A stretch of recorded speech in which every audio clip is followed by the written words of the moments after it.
Hi అండి, good morning. అందరు ఎలా ఉన్నారు? బాగున్నారా? మేము కూడా చాలా బాగున్నామండి. ముందుగా వచ్చేసి అయితే మార్నింగ్ డైలీ రొటీన్ అయితే కామన్ కదా, ఆ వర్క్ అయితే అయిపోయింది. ఇంకా ఫస్ట్ అయితే 2 days బట్టలు అయితే ఉతికేసానండి. ఇంకా ఫ్రెష్ అప్ అయ్యేసి మాత్రం టీ ప్రిపరేషన్ చేస్తున్నాను. ఇంకా టీ కూడా అయిపోయింది. సో వచ్చేసి ఇంకా నేను అంటే ఇంకా కుకింగ్ ప్రాసెస్ అయితే చేయాలి. ఫస్ట్ వాళ్ళకు టీ ఇచ్చేసి వచ్చేసినాక చేద్దామని అయితే ఇంకేం చేయలేదు. బాబు మటుకు మార్నింగ్ వండి పంపించేసానండి. ఇంకా టిఫిన్కి మాత్రం ఇవాళ వచ్చేసి చపాతీ చేస్తున్నాను. అండ్ ఇంకా నేను వెళ్ళొచ్చే లోపల పప్పు ఉడుకుతుంది కదా, ఇవాళ వచ్చేసి నేను పప్పుచారు చేద్దామని ఇంకా చింతపండు కూడా నానేసుకున్నాను. అండ్ పప్పు కూడా ఉడకబెట్టేసుకున్నానండి. అండ్ ఇక్కడ వచ్చేసి ఇంకా నేను చిన్ను వచ్చేసి కొంచెం సతాయిస్తున్నాడు. ఆయన ఎంత మంచిగా ఉంటాడో, సతాయిస్తే మాత్రం అంత జిద్దు చేస్తాడంటే ఒక్కొక్కసారి ఊరికే కాదు. సో ఇంకా చిన్నునైతే బాగా అంటే ఓదార్చుకుంటూ అక్కడ చేయాల్సి వచ్చింది. ఇంకా నేను చక్కెర వేస్తుంటే టీలో తనకు కూడా కావాలంటే ఇచ్చాను. ఇంకా అంటే కిచెన్లో ఏది ఉంటే అది మనం ఏం చేస్తుంటే అది తనకు కావాలి అని అడుగుతాడు. సో ఇంకా చిన్నని సంలాయించుకుంటూ అయితే కౌంటర్ టాప్ మీద కూర్చోబెట్టి ఇంకా నేను టీ అయితే కాచేసానండి. ఇంకా టీ అయితే స్ట్రైనర్లో వేసేసుకొని ఇంకా మేము స్టార్ట్ అయ్యాము. ఇంకా బట్టలు అయితే ఎండేయలేదు. సో ఇంకొకటేసారి కిందికి వెళ్ళేటప్పుడు వేసేద్దామన్నట్టు కిందికైతే ఫస్ట్ వెళ్ళిపోయాను. ఏ ఇంటి కాడికి? సో ఇక్కడ చిన్న వచ్చేసి ఏం చేస్తావు వాడికి వచ్చి? మట్టిలో ఆడుకోవడానికి వస్తున్నావా? ఇంకేం చేస్తావు? తిన్నావా? ఏం తిన్నావు? పప్పులు ఉన్నాయా బాక్స్లా? ఆడ స్నాక్సా నీకు అవి? ఏం తిన్నావు? పైన ఏం తిన్నావు? చపాతీ జామ్ తినలే అబద్ధం చెప్తున్నావు. అవెందుకు? స్నాక్స్కా? సరే, టిఫిన్ చేశారు అడుగు. ఓకే అండి. ఏం చేశారు కమెంట్ చెయ్యండి.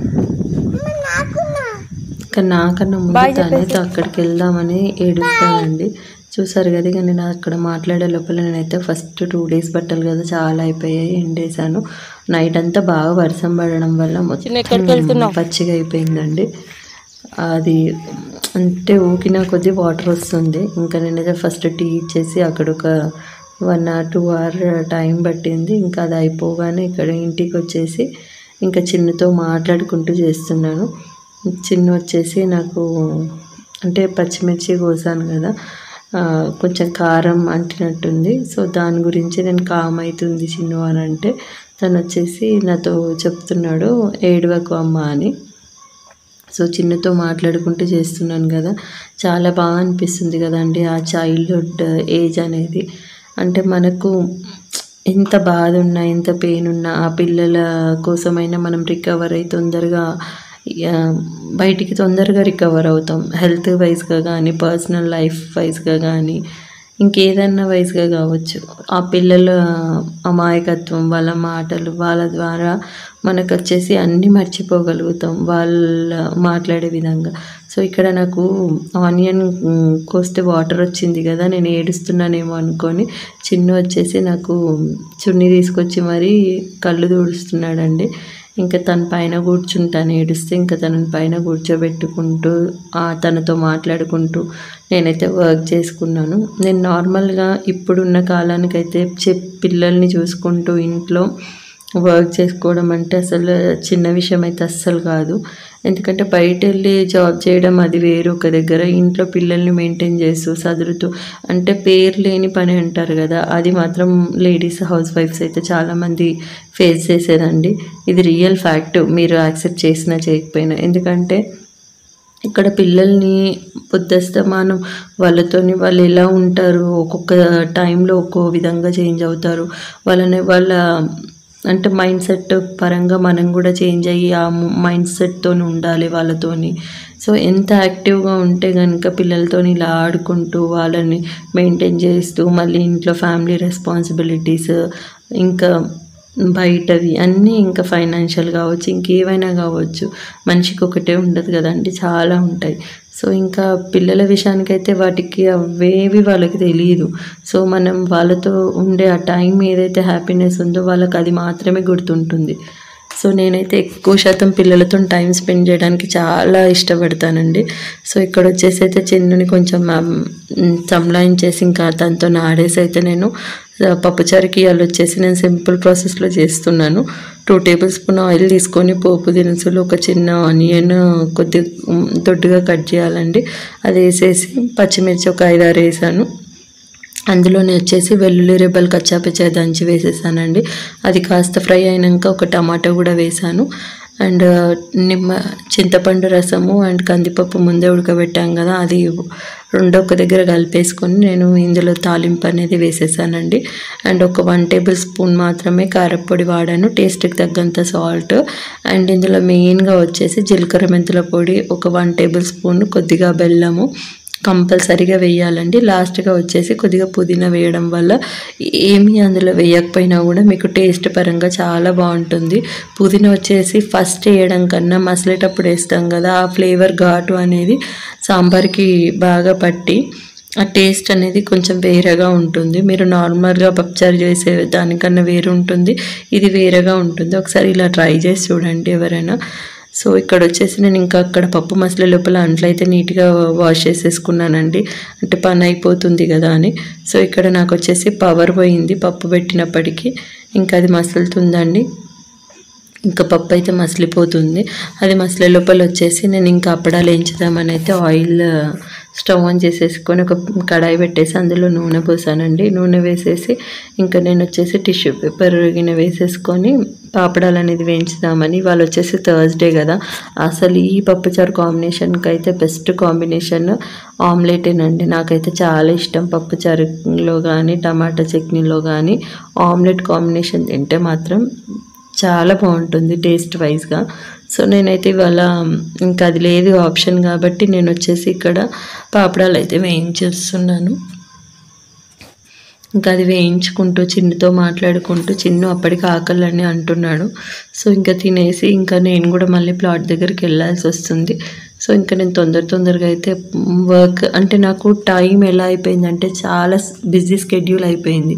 నేను అంటే జాబ్కి వెళ్ళినట్టు అయిపోయింది, ఇంట్లో వర్క్ చేయడం, మళ్ళీ నేను పిల్లల్ని మెయింటైన్ చేయడము, ఇంట్లో మళ్ళీ వచ్చి మళ్ళీ ఇంట్లో పని, మళ్ళీ పిల్లల్ని చదివించుకోవడము, వాళ్ళతో టైం స్పెండ్ చేయడము, మళ్ళీ వెళ్ళడం మళ్ళీ రావడం, అంటే ఎలా అయిపోయిందంటే నాకు ఒక్క నిమిషం కూడా గ్యాప్ అనేది దొరకట్లేదండి. మార్నింగ్ లేచినప్పటి నుంచి నైట్ వరకు సేమ్ స్కెడ్యూల్లోనే ఉంటుంది. నాకు ఎప్పుడైతే నైట్ దొరికే ఆ కొంచెం టైంలోనే నేను ఎడిటింగ్ అనేది చేస్తున్నాను, అంటే అంత బిజీగా ఉండిపోయింది. సో ఇక్కడ వచ్చేసి నాకు సాంబార్ అయితే మసిలిపోయిందండి. ఇంకా స్టవ్ ఆఫ్ చేసేసి చిన్నుకి నేనైతే అన్నం వేడివేడిగా పెట్టేసుకొని సాంబార్ వేసుకొని ఇంకా మేము పాపడాలు నంచుకుంటూ అన్నం అయితే తినేసాము. ఇక్కడ వచ్చేసి చిన్ను ఫస్ట్ స్టార్టింగ్ బాగానే కూర్చున్నాడు తింటా అని, తర్వాత నేనే తినిపించాల్సి వచ్చింది. ఇంకా ఆయనకు తినిపించేసి తనని ఉండమంటే ఉండకుండా మళ్ళీ నాతో పాటే వచ్చాడు. ఇక అక్కడ వచ్చేసి నిన్న ఏవైతే పిల్లర్స్కి బాక్సింగ్ ఉండేనో ఆ బాక్సెస్ అయితే ఇప్పేశారండి. అవి ఇప్పేసి మళ్ళీ పైన పిల్లర్స్కి అయితే కట్టారు. సో ఇంకా అది వచ్చేసి కట్టారు. ఇంకా నేను ఇంటికి వచ్చేసి మళ్ళీ 4 అవుతుంది, మిట్టు కూడా ఉంటాడని మిట్టు కోసం మళ్ళీ ఇంటికి వచ్చేసి ఇంకా ఆయనకు ఫ్రెష్ అప్ చేయించేసి ఆయనకు అన్నం తింటా అంటే మళ్ళీ మిట్టుకు అన్నం పెట్టాను. ఇంకా మార్నింగ్ ఏవైతే తోముకున్న అంట్లు ఉన్నాయో ఫస్ట్ అవన్నీ అయితే సదురుకుంటున్నానండి. ఇంకా టీ ఒక పక్క పెట్టేశాను ఆల్రెడీ. సో ఇంకా అది మరుగుతుంది, అది అయ్యే లోపల ఇది పని అయిపోతుంది కదా అని. అంటే ఇక్కడ నేను అక్కడ పోయి ఏం చేసేది లేదు కానండి, కూర్చోవడం కూడా ఒక పని తెలుసా అండి, ఒక్క దగ్గర కాన్స్టెంట్గా అది చూసుకుంటూ చేయాలి మనం. సో నాకు అక్కడ అలా టైం అనేది తెలియట్లేదు. సో ఇక్కడ బాక్సింగ్ అయితే ఫిల్ అయిపోయింది, నేను వాళ్ళకి టీ ఇచ్చేసాను. ఇంకా వాళ్ళు అంటే మా అదృష్టం చూడండి 6 అవుతుంది, వాళ్ళు దిగిపోయాక వర్కర్స్ అప్పుడు వెదర్ అనేది ఇలా క్లైమేట్ చేంజ్ అయిపోయింది. ఇంకా నేను మధ్యలోనే ఉన్నాను, ఇంటికి వచ్చే దారిలోనే ఫుల్ వర్షం పడిపోయింది. నేను అలానే నానుకుంటూ ఇంటికి వచ్చాను. ఇంటికి వచ్చి ఒక 1/2 అవర్ అయితే నేను రిలాక్స్ అయ్యానండి. ఇవాళ చిన్ను వచ్చేసి ఇంకా నేను వచ్చే వరకే పడుకున్నాడు. సో ఇంకా నేను ఈవినింగ్ టీ పెట్టడానికి వచ్చినప్పుడు ఆయన తీసుకొచ్చి ఫ్రెష్ అప్ చేయించేసి వదిలేసి వెళ్ళాను, తీసుకెళ్ళలేదు. సో ఇంకా నేను వచ్చే వరకు అయితే పడుకున్నాడు. ఇక్కడ వచ్చేసి బాబుని అయితే ఫస్ట్ చదివించేశాను, ఇంకా మిట్టుకొక్కనికే కాబట్టి ఇవాళ ఇంకా అది చదివించేసి నేను ఒక అంటే రిలాక్సేషన్ అంటే ఆ చదివించుడే రిలాక్సేషన్ అండి. సో సపరేట్గా ఏం రిలాక్సేషన్ టైం లేదు. సో ఇక్కడ వచ్చేసి నేను ఇంకా కర్రీ అయితే ప్రాసెస్ చేద్దామని నేను కొన్ని వంకాయలు ఉన్నాయి, ఇంకా అవి పాడైపోతాయి అని చెప్పేసి నేనైతే పప్పుచారు ఆల్రెడీ మార్నింగ్ ఉంది కదా, సో దానికి వచ్చేసి వంకాయ ఫ్రై చేద్దామని అయితే కొన్ని వంకాయలు కట్ చేసుకుంటున్నాను. ఇక్కడ మిట్టుకు వచ్చేసి డౌట్స్ ఏవైతే ఉన్నాయో రీడింగ్లో అవి అడుగుతున్నాడండి మధ్యలో. సో ఇంకా ఆయనకు చదువు చెప్పుకుంటూనే నేను ఇక్కడ ఆయనతో మాట్లాడుకుంటూ ఈ పని కటింగ్ అనేది అయితే చేస్తున్నాను. సో ఇక్కడైతే ఇంకా కటింగ్ అయితే ప్రాసెస్ కొంచెం సాల్ట్ వేసేది అయితే వంకాయలు అయితే కట్ చేశానండి. ఇక్కడ మెయిన్గా వచ్చేసి నేను ఓన్లీ పచ్చికారంతోనే చేస్తాను. మీకు ఒకవేళ పచ్చికాయలు అలా తినలేము అనుకునే వాళ్ళు పేస్ట్ చేయొచ్చు. సో ఇంకా నేను పేస్ట్ చేయడం ఎందుకులేండి టైం వేస్ట్ అనేసి నాకు అంటే కొన్ని ఉన్నాయి, నాకు ఓపిక కూడా లేదు. సో దానికోసం అయితే నేను చేయట్లేదండి. సో మధ్యాహ్నం ఏదైతే పాపడాలు ఉన్నాయో అవి వేయించినాయి, పిల్లలు తినేశారు. సో మళ్ళీ ఇంకా కొన్ని అదే ఆయిల్ ఉంది కదా, ఇంకా మళ్ళీ అందులోనే సపరేట్గా గిన్నెలు ఎందుకని ఆయిల్ అయితే ఎప్పటికప్పుడు తీసేస్తానండి. నేనైతే ఇలా స్టోర్ చేసి మళ్ళీ నెక్స్ట్ డే వాడడం అలా చేయను. సో ఇంకా అదే ఆయిల్ పాపడాలు అయితే వేయించేసి పక్కకు పెట్టేసుకొని కర్రీ చేయొచ్చు అనేసి ఫస్ట్ అయితే అవి వేయించుకున్నాను, కొన్ని వేయించి పక్కకు పెట్టేసి ఇంకా అదే కడాయిలో వచ్చేసి కొద్దిగానే ఆయిల్ ఉంది. సో అదే ఆయిల్ వచ్చేసి పోపు వేసేసుకుంటున్నానండి. నేను ఇక్కడ వచ్చేసి పోపు వేసేసి పోపు దినుసులు వేసేసుకొని ఓన్లీ ఇక్కడ వచ్చేసి నేను 7 నుంచి 8 పచ్చిమిర్చి చీలికల్లా ఘాట్లు పెట్టేసి అందులో వేసేసాను. ఇందులో మెయిన్గా నేను మినపప్పు ఎక్కువగా తీసుకోవాలండి, జస్ట్ ఫ్రై కాబట్టి ఇందులో ఏమి వేయట్లేదు కాబట్టి కొద్దిగా కరివేపాకు వేసేసి అది కొంచెం ఫ్రై అనేది అయిన తర్వాత మీరు ముందుగానే కట్ చేసుకున్న వంకాయల ముక్కల్ని వేసేసి ఒక ½ టేబుల్ స్పూన్ అంత పసుపు వేసేసి టేస్ట్కి తగ్గంత సాల్ట్ అండి. సాల్ట్ వచ్చేసి కొంచెం చూసి వేసుకోండి, ఎందుకంటే ఆల్రెడీ సాల్టెడ్ వాటర్లో మనం కట్ చేసి వేస్తాం వంకాయల్ని కాబట్టి. సో ఇక్కడ నేనైతే లిడ్ పెట్టి క్లోజ్ చేసేసాను. అది మధ్యలో కలుపుతూ ఉండాలి, అంటే డ్రై ఫ్రై అయిపోతుంది మీకు. అంటే పప్పుచారు కాంబినేషన్కి అయితే చాలా బాగుంటుందండి. మీరు నార్మల్గా చపాతీలోకి నంచుకొని తిన్నా కూడా చాలా బాగుంటుంది. సో ఇంకా కర్రీ అయ్యే లోపల వచ్చేసి నేను నైట్ దోశ బ్యాటర్కి అని నానబెట్టాను మార్నింగ్ పడతానని, బట్ మార్నింగ్ పాసిబిలిటీ అనేది అవ్వలేదు. నేను ఎప్పుడైతే ఇంట్లో ఉన్నానో ఆ టైంలో వచ్చేసి అయితే ఒక పవర్ పోయిందండి. అండ్ దట్టు 2 days బట్టలు అంటే ఉతకడానికి అక్కడే నాకు ఒక 1 hour పడుతుంది. సో ఇంకా నేను అక్కడికి వెళ్ళడం మళ్ళీ రావడం, మళ్ళీ ఇంట్లో కుకింగ్, మళ్ళీ బాబుకి తినిపించుకోవడం, బాబు చిన్నగా ఉన్నాడు కదా, సో ఇలా చేయడం వల్ల టైం అనేది సరిపోలేదు. ఇంకా నేను పట్టలేదు. ఇంకా మార్నింగ్కి ఎలాగో ఇక చపాతీ చేసేసాను, అందుకోసం ఇంకా పట్టలేదు. సో ఇంకా దోశ బ్యాటర్ అయితే ఫస్ట్ పట్టేసుకున్నానండి. ఇక్కడ బెస్ట్ టిప్ అయితే ఒకటి షేర్ చేస్తాను మీతోని. దోశకు వచ్చేసి దోశ బ్యాటర్ ఎప్పుడైనా మీకు క్రిస్పీగా మంచి టేస్ట్ వైజ్గా బాగా రావాలి అంటే కనుక అందులో కంపల్సరీగా 1 టేబుల్ స్పూన్ మెంతులు అయితే వేయాలి. అండ్ మిక్సీ పట్టేటప్పుడు ఒక 10 minutes ముందులో అటుకులు ఉంటాయి కదండి, అవి నానబెట్టుకోండి. అవి నీట్గా ఒకసారి వాష్ చేసేసి వాటర్లో వేసి నానబెట్టుకొని లాస్ట్ గ్రైండ్ చేసే పిండి బ్యాటర్లో అప్పుడు ఆ అటుకుల్ని కూడా వేసేసి వాటర్ వేసేసి మెత్తటి పేస్ట్ లాగా చేసేసుకొని ఈ దోశ బ్యాటర్ అంతా ఒక దగ్గర వేసేసుకొని కలిపేసేయండి. మీరు లాస్ట్గా జార్లో అంత పిండి ఉండిపోతుంది కదా, అది చేతితో తీయాలంటే మొత్తం అంటుకుంటుంది కదా, అలా కాకుండా ఒక ½ glass వాటర్ వేసేసి ఆ జార్ని ఎంటీ జార్ని మీరు గ్రైండ్ చేశారనుకోండి, మొత్తం లిక్విడ్ రూపంలో అదంతా అంటుకొని బయటకు వచ్చేస్తుంది జార్తో. సో నేను లాస్ట్కి అదే చేసేసి ఇంకా నేను ఏదైతే పిండి బ్యాటర్ ఉందో అది వచ్చేసి నేను మంచి ఎయిర్ టైట్ కంటైనర్ బాక్స్లోనే స్టోర్ చేస్తానండి. నాకు ఎంతైతే కావాలో అదంతా వచ్చేసి ఒక చిన్న బౌల్లో తీసి పక్కకు పెట్టుకున్నాను. ఆ బాక్స్ వచ్చేసి పడుకునే ముందు ఫ్రిడ్జ్లో పెట్టేద్దాం అన్నట్టు అలా పెట్టేశాను, కొంచెం చల్ల అవుతుంది కదా అప్పటి వరకు అని. ఇంకా వచ్చేసి నేను ఇంకా మిక్సీ జార్ మీద వచ్చేసి అంతా కొద్దిగా పడి ఉందండి. సో అదైతే ఫస్ట్ క్లీన్ చేసుకున్నాను. క్లీన్ చేసేసి ఇంకా ఏవైతే కౌంటర్ టాప్ ఉందో అదంతా, అంటే నేను వెళ్ళడం రావడం వల్ల కిచెన్ అంతా క్లమ్సీగా ఉంటుంది. ఇంకా అదంతా ఫస్ట్ కౌంటర్ టాప్ నాకు ఇలా ఉంటే చిరాకేస్తుందండి. సో ఇంకా నేనైతే అన్నీ ఊడ్ చేసుకుంటున్నాను. అంటే సాంబార్ మార్నింగ్ మట్టి పాత్రలో చేశాను కదా, మార్నింగ్ ఇట్లా మట్టి పాత్రలో మీరు ఏదైనా కర్రీ చేసి నెక్స్ట్ డే తిన్నారనుకోండి, దాని టేస్ట్ చాలా బాగుంటుంది.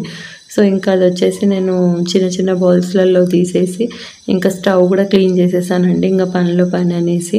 ఇంకెలాగో వినాయక చవితి ఉంది కదా, అప్పుడు కొంచెం డీప్ క్లీనింగ్ చేయాల్సి వస్తుంది. సో అందుకోసం ఇవాళ మాత్రం నార్మల్గా క్లీన్ చేసేసాను.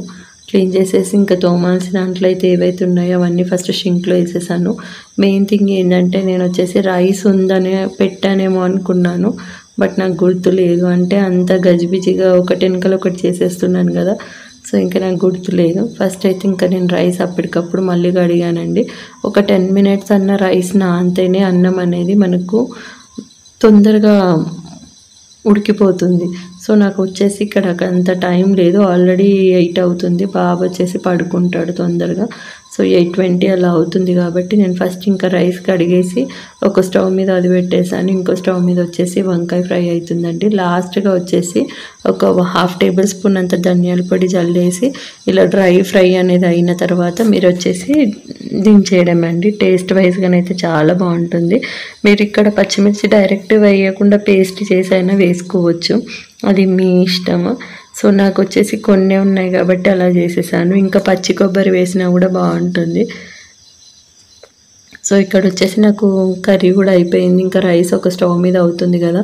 మార్నింగ్ వచ్చేసి నేను చపాతీ చేశాను అన్నాను కదండి, ఇంకా కొంచెం బ్యాటర్ ఉండే, ఇంకా అది వచ్చేసి నేను చేసుకుందామని అయితే వంకాయ చేశాను కదా. వంకాయ వచ్చేసి నాకు చాలా ఇష్టం, ఫేవరెట్. సో ఇంకా దాని కాంబినేషన్కి చపాతీ పిండి కూడా ఆల్రెడీ తడిపే ఉంది కాబట్టి ఇంకా వాళ్ళ మట్టుకే రైస్ పెట్టేసి నేను చపాతీ అయితే చేసేసానండి. అంటే ఇంకేదన్నా తినొచ్చు వాళ్ళ ఆప్షన్ని బట్టి అని. సో ఇంకా చపాతీలు అయితే ఫస్ట్ చేసేసుకున్నాను. ఒక 5-6 చపాతీస్ అయితే అయ్యాయండి. ఒకవేళ ఉన్నా కూడా నేనే తింటాను, మళ్ళీ వీళ్ళు తినరు. సో ఇంకా ఒక్కొక్కసారి 2 చేసినప్పుడు మళ్ళీ అడుగుతారు. సో దానికి వెళ్ళైతే ఇంకా ఆ పిండి నాకు అలా స్టోర్ చేయడం కన్నా ఇలా చేసి మార్నింగ్ మిగిలి ఉన్న తినమంటే తింటాను, కానీ అలా ఫ్రిడ్జ్లో పెట్టి చేసుకోవడం అలా నచ్చదండి. సో దానికి వెళ్ళి కొంచెం పిండే ఉంది కదా అని అయితే మొత్తం ఒకటేసారి చేసేసాను. ఇంకా మార్నింగ్ అయితే వచ్చేసి దోశ బ్యాటర్ ఉంది కదా, ఇంకా రేపటికైతే ఏం టెన్షన్ లేదు. ఒక 2-3 days అయితే రెస్ట్ దొరుకుతుంది నాకు వచ్చేసి. అంటే దోశ బ్యాటర్ ఉంటే మాత్రం పిల్లలు చాలా ఇష్టంగా తింటారండి. ఎగ్ దోశ అని, మళ్ళీ క్యారెట్ దోశ అని, ఇలా ఒక్కొక్క వెరైటీస్ వేసి ఇస్తాను కదా. సో అప్పుడు నాకు టెన్షన్ ఉండదు. ఈవినింగ్ స్నాక్స్కి అదే తింటారు, మళ్ళీ మార్నింగ్ బ్రేక్ఫాస్ట్కి. సో వాళ్ళు ఎప్పుడు కావాలనుకుంటే అప్పుడు అడిగినప్పుడు ఈజీగా వేయచ్చు మనం ఇలా స్టోర్ చేసుకుంటే కనుక.